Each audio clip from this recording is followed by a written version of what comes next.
Hey everyone, in this tutorial we're going to see how to import the media into VideoPad. There are 5 different ways to do that, so let's see them one by one.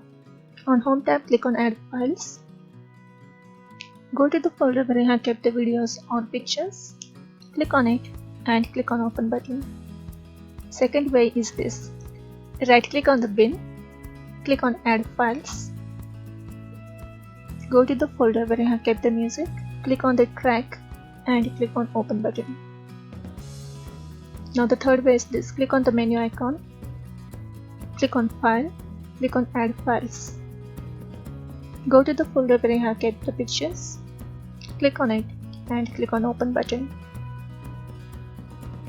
Now fourth way is this. Hit the Ctrl and M key on the keyboard. Go to the folder where you have kept the video, click on it and click on Open button. And now, fifth and the last way is this.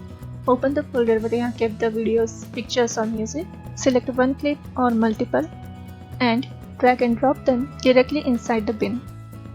If you want, you can create a folder inside the bin. For that, click on Create New Folder. Give it a suitable name and click on Add button. Then click on the clip,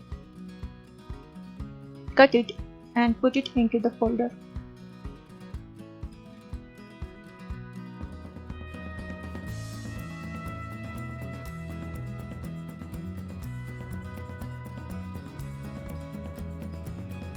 If you organize your project like this, it will be so easy to find the video when you have lots and lots of clips inside your project. You can change the view of the bin. For that, click on this option and it will switch to list view. So you can see the folder and the video inside that folder. Click on the same icon to switch back to the thumbnail view. So these are the ways to add the media into the VideoPad.